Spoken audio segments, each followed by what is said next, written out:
नमस्कार विद्यार्थी मित्रांनो, अभिनव प्रकाशन पुणेमध्ये आपलं स्वागत आहे। तुमचा सध्याचा अभ्यास जो आहे तो राज्यसेवेची परीक्षा आल्यामुळे किंवा राज्यसेवेची परीक्षेची जाहिरात आल्यामुळे तुमचा वेग वाढलेलाच असेल आणि शिवाय गट ब आणि क ची देखील परीक्षा आपली यावर्षी होणार आहे, त्याचंही टेंटेटिव्ह शेड्यूल आयोगाने टाकलेलं आहे। तर या आगामी ज्या परीक्षा आहेत त्या परीक्षांसाठी आपण अभिनव इयरबुक 2024 खरेदी केलेलंच असेल। तर त्यामध्ये आपण यापूर्वी राजकीय घडामोडी या टॉपिकचा भाग 1 पाहिलेला आहे, त्याचंच कंटिन्यूएशन म्हणजे भाग 2 आपण इथे पाहणार आहोत।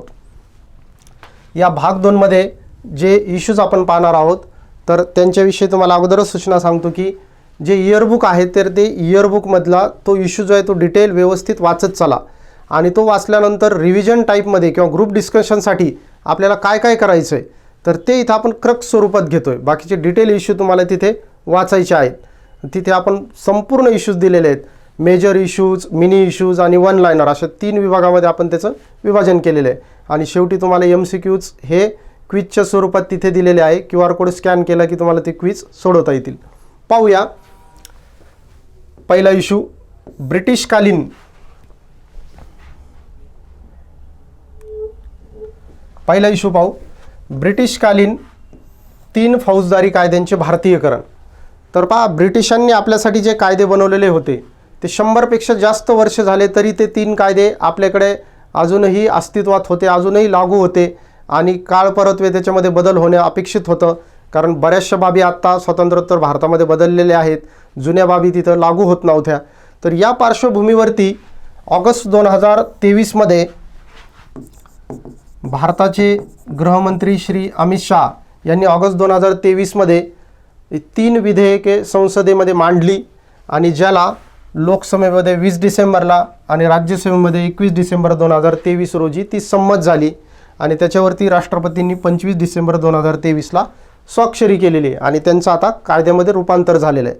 तर जुने कायदे कोणते आणि नवीन कोणते कायदे त्यांच्या जागी रिप्लेस झालेले आहेत ते आपण पाहूया। पहिला कायदा आहे भारतीय दंड संहिता, इंडियन पेनल कोड। 1860चा तो कायदा होता आणि आता त्याच्या जागी भारतीय न्याय संहिता 2023 आलेली आहे। त्यानंतर दुसरा कायदा होता गुन्हेगारी प्रक्रिया संहिता, क्रिमिनल प्रोसिजर कोड, CRPC 1898चा कायदा होता, म्हणजे ज्याला जवळपास 125 वर्ष पूर्ण झालेली होती, इतका जुना कायदा तो होता। त्याच्या जागी आता भारतीय नागरिक सुरक्षा संहिता कायदा 2023 आलेला आहे। तिसरा आहे भारतीय पुरावा कायदा, इंडियन एव्हिडन्स ॲक्ट 1872, त्याच्या जागी आता भारतीय साक्ष्य कायदा आलेला आहे 2023चा। तर बहुतांश वेळा आपल्याला परीक्षेमध्ये जोड्या लावा वगैरे विचारल्या जातील की कोणत्या कायद्याने कोणता कायदा रिप्लेस केलेला आहे। तर इथे हिंट सांगतो तुम्हाला, इथे अगोदर भारतीय दंड संहिता म्हणजे दंड दिला जायचा अपराधाला, त्याच्या जागी आता काय आलं आहे भारतीय न्याय संहिता। जर त्याने अपराध केलेला असेल तर त्याला शिक्षा द्यायची आणि नसेल तर त्याला निर्दोष मुक्त करायचं, म्हणजे त्याला आपण न्याय दिलेला आहे। तर दंडाच्या जागी आता न्याय आलेला आहे। त्यानंतर इथे भारतीय पुरावा कायदा, पुरावा म्हणजे प्रूफ ज्याला म्हणतो, एव्हिडन्स, तर त्याच्या जागी आता शब्द आला आहे साक्ष्य। साक्ष्य म्हणजे पुरावाच, ज्याला आपण समानार्थी शब्द म्हणतो। तर पुरावाच्या जागी साक्ष्य आलेला आहे, दंडाच्या जागी न्याय आलेला आहे आणि तिसरं इथं प्रक्रिया संहिताच्या जागी नागरिक सुरक्षा आलेली आहे। तर हे 2 लक्षात ठेवले आपण की तिसरी जोडी आपल्याला तिथे लावता येते। तर या कायद्यामध्ये वेगवेगळ्या प्रकारच्या तरतुदी केलेल्या आहेत। आत्ताच्या काळानुरूप ज्या ज्या तरतुदी करणं आवश्यक होते अशा भरपूर बाबी याच्यामध्ये टाकलेले आहे, ज्याचं डिटेल डिस्क्रिप्शन आपण इयरबुकमध्ये दिलेलं आहे। त्याचं एक थोडक्यात उदाहरण म्हणजे एखाद्या अपराध्याने जर गुन्हा केलेला असेल तर त्याची पोलिसांमध्ये तक्रार मिळाल्यानंतर 3 दिवसामध्ये त्याची पोलिसांनी गुन्हा म्हणून त्याची दखल घ्यायची, गुन्हा दाखल करून घ्यायचा आहे आणि 14 दिवसामध्ये पोलिसांनी त्याची चौकशी करणं अनिवार्य करण्यात आलेलं आहे। त्यानंतर मॉब लिंचिंगचा अगोदरच्या IPCमध्ये CRPCमध्ये कुठे उल्लेख नव्हता, आता मॉब लिंचिंगसाठी फाशीच्या शिक्षेची तरतूद करण्यात आलेली आहे। त्यानंतर राजद्रोहासारखा गुन्हा हा रद्द करून त्याच्या जागी नवीन कोणते गुन्हे आणलेले आहेत त्याचं डिटेल आपण दिलेलं आहे।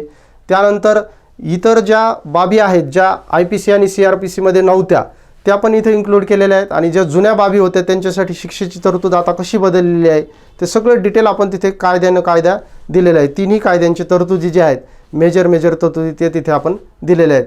म्हणजे नवीन इव्हन आता जे पोलीस भरती किंवा PSI किंवा डिपार्टमेंटल PSIची जे विद्यार्थी तयारी करणार त्यांच्यासाठी देखील आता जुने 3 कायदे न अभ्यासता या नवीन 3 कायद्यांचा अभ्यास करावा लागणार आहे. ठीक आहे. तर इथं करंट अफेअरच्या दृष्टीने आपण 2 पेजेसमध्ये इयरबुकमध्ये जी शॉर्ट माहिती घेतलेली आहे. बाकी डिटेल तर मेन्सच्या परीक्षेला तिथं कायद्यामध्ये त्याचा अभ्यास करायचाच आहे. त्यानंतरचा इश्यू आपण पाहू. या 3 कायद्यानंतर निवडणूक आयोग निवड समितीमध्ये फेरबदलासाठी विधेयक. म्हणजे निवडणूक आयोग आणि निवडणूक आयोगामध्ये जे मुख्य निवडणूक आयुक्त असतात आणि इतर निवडणूक आयुक्त असतात तर त्यांची निवड कोणामार्फत केली जाईल किंवा त्या निवड समितीची रचना काय आहे तर त्या रचनेमध्ये बदल करण्यासाठी एक विधेयक मांडण्यात आलेलं होतं. आणि ते विधेयक जे आहे ते 12 डिसेंबरला राज्यसभेत, 21 डिसेंबरला लोकसभेमध्ये मंजूर झालेलं आहे आणि त्याच्यावरती 28 डिसेंबर 2023ला राष्ट्रपतींची स्वाक्षरी झालेली आहे. म्हणजे त्याचं आता कायद्यात रूपांतर झालेलं आहे. तर याच्यामध्ये प्रमुख तरतूद काय करण्यात आलेली ती पहा. तर अगोदर मुख्य निवडणूक आयुक्त आणि इतर निवडणूक आयुक्त यांची जी निवड आहे तर त्या निवडीमध्ये 3 व्यक्तींचा समावेश होता. त्यामध्ये पंतप्रधान, लोकसभेतील विरोधी पक्षनेते आणि सर्वोच्च न्यायालयाचे सरन्यायाधीश या तिघांमार्फत त्या मुख्य निवडणूक आयुक्तांची आणि इतर निवडणूक आयुक्तांची निवड केली जायची. ती एक समिती असायची. ही झाली जुनी समिती.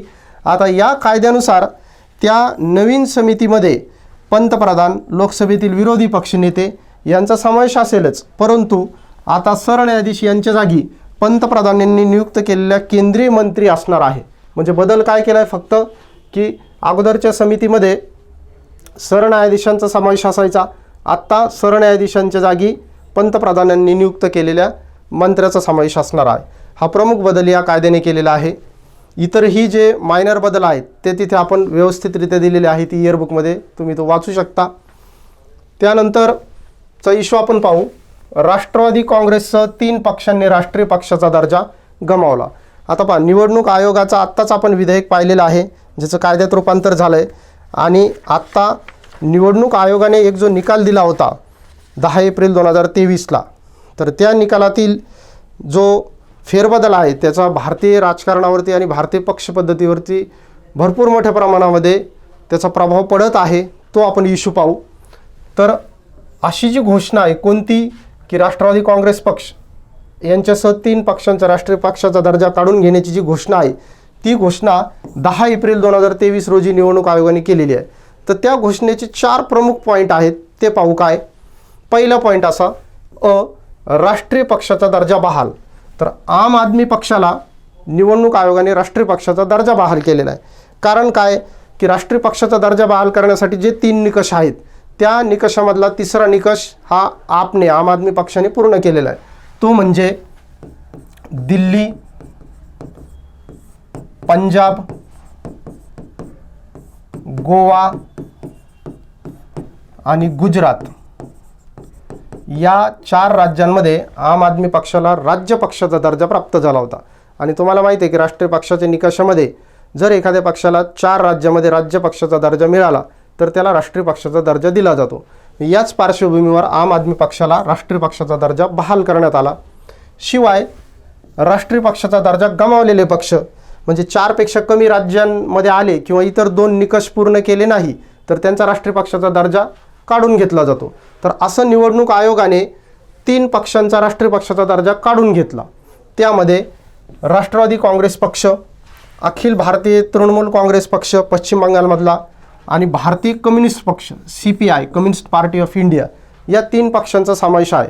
आपल्याला मल्टी स्टेटमेंटमध्ये किंवा सिंगल लाईनरी विचारलं जाऊ शकतं की निवडणूक आयोगाने 2023 साली खालीलपैकी कोणत्या पक्षाचा राष्ट्रीय पक्षाचा दर्जा काढून घेतला आणि तिथे आपल्याला ऑप्शनमध्ये दिलं जाईल. तर हे पर्टिक्युलर 3 पक्ष लक्षात असू द्या. आता तिसरी घोषणा त्यामधली राज्य पक्षाचा दर्जा बहाल. हे झाले राष्ट्रीय पक्ष एक दर्जा बहाल याने काढून घेतला. आता इथे राज्य पक्षाचा दर्जा कोणाकोणाला दिलेला आहे तो पाहू. लोक Janshakti party Nagaland, voice of the people party Meghalaya आणि टिप्रा मोथा पक्ष त्रिपुरा. आता इथं सगळ्यात जास्त गोंधळ होण्याचं कारण असं आहे की हे 3 पक्ष ईशान्य भारतातले आहेत आणि ईशान्य भारतामध्ये जे 7 सिस्टर 7 राज्य आहेत त्यातल्या जोड्या नावामध्ये सुद्धा विचारले जाऊ शकते की हा पक्ष कोणत्या राज्याशी निगडीत आहे. त्याच्यामुळे पर्टिक्युलर लक्षात असू द्या. लोक जनशक्ती पार्टी आहे नागालँडची, voice of the people party आहे मेघालयची आणि टिप्रा मोथा पक्ष आहे त्रिपुराचा. ठीक आहे. याशिवाय निवडणूक आयोगाने 6 पक्षांचा राज्य पक्षाचा दर्जा काढून घेतला. एका पक्षाला राष्ट्रीय पक्षाचा दर्जा दिला, 3 पक्षाचा राष्ट्रीय पक्षाचा दर्जा काढून घेतला, त्यानंतर 3 पक्षांना राज्य पक्षाचा दर्जा बहाल केला आणि 6 पक्षांचा राज्य लेवलचा जो दर्जा आहे तो काढून घेतलेला आहे. याच्यामध्ये BRS जो आहे भारत राष्ट्र समिती तेलंगणामधले त्याचा देखील समावेश आहे. हे 6 पक्षांची यादी आपण तिथं इयरबुकमध्ये व्यवस्थितरित्या दिलेली आहे. या धर्तीवर आपल्याला हे सर्व इश्यूचा जो मेन डेटा आहे तो सोडून असा सरसकट देखील प्रश्न विचारला जाऊ शकतो करंटमध्ये म्हणा किंवा पॉलिटिकल सायन्समध्ये, की आत्ता जानेवारी 2024मध्ये भारतामध्ये किती राष्ट्रीय पक्ष अस्तित्वात आहेत. तर अगोदरची परिस्थिती काय होती की अगोदर 8 राष्ट्रीय पक्ष आपल्याकडे अस्तित्वात होते, पण त्यातल्या 3 पक्षांचा दर्जा काढून घेण्यात आला म्हणजे उरले 5 आणि शिवाय आम आदमी पक्षाला राष्ट्रीय पक्षाचा दर्जा दिला म्हणजे झाले 6. तर कोणते पक्ष आहेत? आम आदमी पक्ष, इंडियन नॅशनल काँग्रेस म्हणजे काँग्रेस, CPIM इथे CPI म्हणजे कम्युनिस्ट भारतीय कम्युनिस्ट पक्षाचा कम्युनिस्ट पार्टी ऑफ इंडियाचा राष्ट्रीय पक्षाचा दर्जा काढला, परंतु इथे कोणाचा कायम आहे? Communist party of India Marxist म्हणजे मार्क्सवादी कम्युनिस्ट पार्टीचा राष्ट्रीय पक्षाचा दर्जा कायम आहे. त्यानंतर आहे भारतीय जनता पक्ष BJP, बहुजन समाज पक्ष BSP मायावतींचा आणि NPP नॅशनल पीपल पार्टी हा थोडा ऑड आहे म्हणून लक्षात ठेवा. PS संगमा यांनी मेघालयमध्ये स्थापन केलेला पक्ष आहे हा, त्याचा राष्ट्रीय पक्षाचा दर्जा कायम आहे. तर अशा प्रकारचे 6 पक्ष सध्या राष्ट्रीय पक्ष म्हणून भारतामध्ये अस्तित्वात आहेत. त्याच्या पुढचा इश्यू पाहू आपण. जालना महाराष्ट्रातील 29वी महानगरपालिका म्हणून घोषित. तर राजकीयमध्ये हाही प्रादेशिक लेवलचा अत्यंत महत्त्वाचा पॉईंट आहे. महाराष्ट्र शासनानं तसा निर्णय घेतला आणि त्याची जी घोषणा आहे ती 10 मे 2023ला केली. आणि तुम्हाला माहीतच आहे की 2022लाच कोल्हापूर जिल्ह्यातील इचलकरंजीला महानगरपालिकेचा दर्जा बहाल करण्यात आला होता. त्याच पद्धतीने आता महाराष्ट्रातील 29वी महानगरपालिका म्हणून जालना महानगरपालिकेची घोषणा करण्यात आलेली आहे. आणि ही महानगरपालिका मराठवाड्यातली 5वी महानगरपालिका ठरलेली आहे. म्हणजे छत्रपती संभाजीनगर, परभणी, नांदेड आणि लातूर या 4 महानगरपालिकानंतरची ही मराठवाड्यातली 5वी महानगरपालिका आहे आणि महाराष्ट्रातली 29वी महानगरपालिका आहे. 28वी इचलकरंजी 2022. जालन्यामध्ये सध्या 3 नगर परिषदा आणि 4 नगरपंचायती अस्तित्वात आहेत. आणि तुमच्या माहितीस्तव भारतामध्ये सर्वात जास्त महानगरपालिका महाराष्ट्रातच आहे हे आपल्याला माहीत असावं. आणि महाराष्ट्रातली किंबहुना भारतातली सर्वाधिक श्रीमंत महानगरपालिका सध्या आहे बृहन्मुंबई महानगरपालिका. अशा प्रकारे राजकीय घडामोडीच्या भाग 2 मध्ये आपण हे काही टिपिकल इश्यूज पाहिलेले आहेत. उर्वरित आणखी पुढच्या भागामध्ये आपण पाहणार आहोत. तर अभिनव इयरबुक 2024 जानेवारी 2024मध्ये प्रकाशित झालं, जे की करंट अफेअर्ससाठी तुम्हाला 100% वन स्टॉप सोल्युशन ठरणार आहे. जिथे आपण इश्यूज, संक्षिप्त घडामोडी, वन लायनर, तक्त्याच्या फॉर्मॅटमध्ये इतर काही बाबी, QR कोडच्या स्वरूपात तुम्हाला क्विज असं संपूर्ण काही तिथं समाविष्ट केलेलं आहे. तर तुम्ही त्याचा अवश्य लाभ घ्या. Issue bye issue, line by line तिथे वाचा. त्याच पद्धतीने समग्र बुद्धिमत्ता चाचणीची 9वी आवृत्ती मार्केटमध्ये आहे, जी तुम्हाला MPSCसाठी वन स्टॉप सोल्युशन आहे, ती तुम्ही नक्की वापरा. आणि जानेवारी 24मध्येच सुगम गणित नावाचा आपलं एक नवीन पुस्तक लॉन्च झालेलं आहे. ते सरळ सेवा भरती परीक्षा देणाऱ्या विद्यार्थ्यांसाठी हे स्पेशल आपण काढलेलं आहे. TCS IBPS मार्फत किंवा इतर परीक्षा मंडळामार्फत ज्या सरळ सेवेच्या परीक्षा होतात त्यांच्यासाठी ती स्पेशल एडिशन आहे, ज्याच्यामध्ये अंकगणित, बीजगणित आणि भूमिती तिन्ही भाग आपण इन्क्लूड केलेले आहेत. तेही अवश्य तुम्ही पहा. आणि आमचं जे टेलिग्राम चॅनल आहे अभिनव प्रकाशन पुणे, तर त्याला तुम्ही जॉईन करा, जेणेकरून तुम्हाला नवनवीन अपडेट्स भेटतील, नवनवीन व्हिडिओचे लिंक त्याच्यावरती भेटतील. शिवाय आमच्या यूट्यूब चॅनलला तुम्ही सबस्क्राईब करा, जेणेकरून तुम्हाला नवनवीन जे व्हिडिओज आपले प्रत्येक टॉपिकवर आता येणार आहेत किंवा येत आहेत त्याचे तुम्हाला नोटिफिकेशन मिळतील. तुमचे सजेशन असतील तर ते आम्हाला कळवा. अभिनव इयरबुकचं सॅम्पल कॉपी आणि त्याची ऑनलाईन खरेदीची लिंक आपण डिस्क्रिप्शन बॉक्समध्ये दिलेली आहे, त्याच्यावरून तुम्ही ते खरेदी करू शकता. आगामी ज्या परीक्षा येणार आहेत राज्यसेवा गट ब आणि क, तर त्याच्यासाठी तुम्हाला हार्दिक शुभेच्छा.